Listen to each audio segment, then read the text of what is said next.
علامہ اقبال کا میسیج ہے اس نظم میں کہ محنت کرو اور بلند خیال رکھو، بلند سوچ ہونی چاہیے اور ترقی کرتے ہوئے آگے بڑھو۔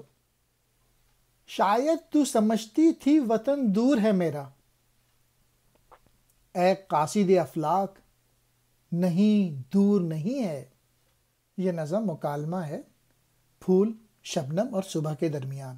پھول شبنم سے کہتا ہے، اے آسمان کا پیغام لانے والی شبنم، تیرا خیال ہے کہ میرا وطن دور ہے، نہیں دور نہیں ہے۔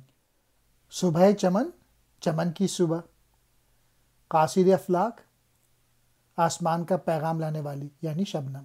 شبنم کہتے ہیں اوس کو، نقطہ کہتے ہیں گہری بات۔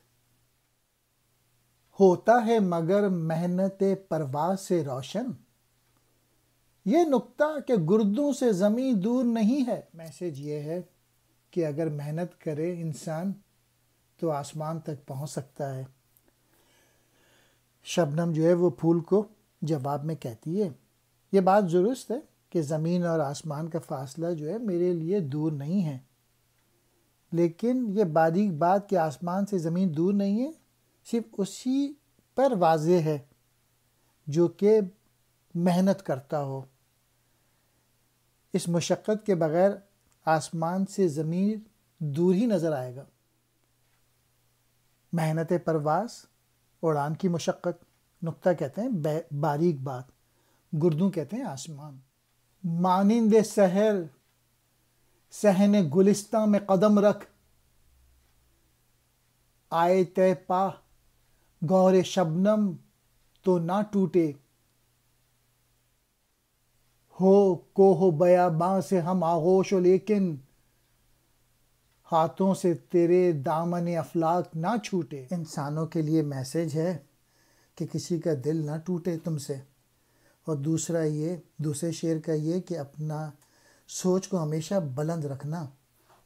اب صبح جو ہے وہ جواب دے رہی ہے پھول کو اور شبنم کو، اور کہہ رہی ہے کہ جس طرح صبح آہستگی سے اور پیار سے باغ کے صحن میں قدم رکھتی ہے، اس سے باغ کے کسی بھی چیز کو نقصان نہیں ہوتا۔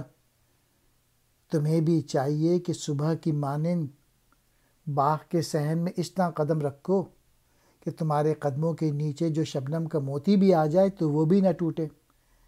یعنی انسان کو دنیا میں اس طرح سے زندگی گزارنی چاہیے جس سے دوسروں کو سکون ملے، تکلیف نہ ہو، کسی کا دل نہ ٹوٹے۔ صبح ان سے مزید کہتی ہے دوسرے شعر میں کہ بے شک تم پہاڑوں اور جنگلوں سے بغل گیر ہو، لیکن تمہارے ہاتھوں سے آسمان کا دامن نہ چھوٹے۔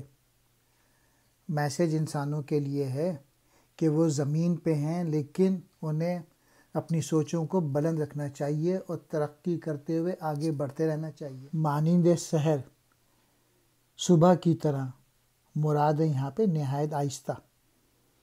صحن گلستاں باغ کا صحن، تہ پا پاؤں کے نیچے، گہر شبنم اوس کے موتی، کوہ بیاباں پہاڑ اور جنگل، ہم آغوش بغل گیر، دامن افلاک آسمانوں کا پلو۔